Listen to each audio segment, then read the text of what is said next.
সুপ্রিয় শিক্ষার্থীরা, তোমাদেরকে আবারও হাসিব ইংলিশ একাডেমি থেকে স্বাগতম। আজকে আমি আরেকটা নতুন ভিডিও নিয়ে তোমাদের সামনে হাজির হয়েছি।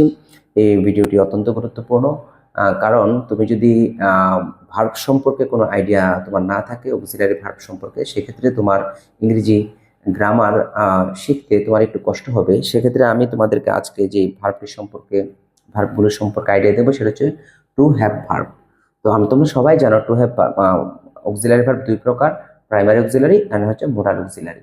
তো প্রাইমারি অক্সিলারি গুলো যেমন তিন প্রকার, এর মধ্যে একটা হচ্ছে টু হ্যাভ ভার্ব। তো টু হ্যাভ ভার্ব তিনটি, একটা হচ্ছে হ্যাভ, আরেকটা হচ্ছে হ্যাজ, আরেকটা হচ্ছে হ্যাড। মোট তিনটি ভার্ব রয়েছে টু হ্যাভ ভার্বে। এর মধ্যে হ্যাভ এবং হ্যাজ এই দুইটি ভার্ব হচ্ছে প্রেজেন্ট টেন্স, এবং এই যে হ্যাড রয়েছে এই হ্যাডটি হচ্ছে পাস্ট টেন্স। সেক্ষেত্রে ঠিক আগের মতো টু ডু ভার্বের মতোই নিয়ম। হ্যাভ এটা একবচনও বহুবচন, এই হ্যাভ ভার্বটি এটা একবচনও এবং বহুবচনও। হ্যাজ এটা শুধু একবচন, এটা কখনো বহুবচন সাবজেক্টের সাথে ব্যবহার হয় না। যদি কোনো বাক্যের সাবজেক্ট থার্ড পারসন হয় এবং সিঙ্গুলার হয়, সেক্ষেত্রে এই হ্যাজ ভার্বটি ব্যবহার করতে হয়। আর হ্যাভ ভার্বটি একবচন বহুবচন সবার সাথে ব্যবহার করতে হয়। আর এই হ্যাভ এবং হ্যাজ দুইটাই প্রেজেন্ট টেন্স। পক্ষান্তরে হ্যাড এই ভার্বটি হচ্ছে একটা পাস্ট টেন্সের ভার্ব।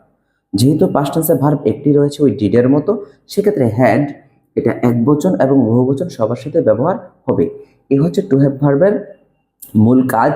তুমি যদি কোনো বাক্যকে কি করতে চাও, অ্যাসার্টিভ থেকে ইন্টারোগেটিভ করতে চাও, সেক্ষেত্রে এই টু হ্যাভ ভার্বগুলো খুব কাজে লাগে, এবং তুমি কোথায় কিভাবে ব্যবহার করবে এবং সেগুলো আমার ধারণা এই ভিডিও থেকে তুমি বুঝতে পেরেছো।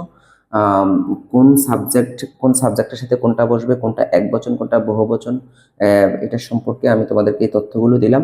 যদি তোমাদের আরো কোনো ভিডিও পেতে বা আরো কোনো তথ্য পেতে তোমাদের ইচ্ছে করে, সেক্ষেত্রে তোমরা কমেন্ট বক্সে আমাকে জানাবে।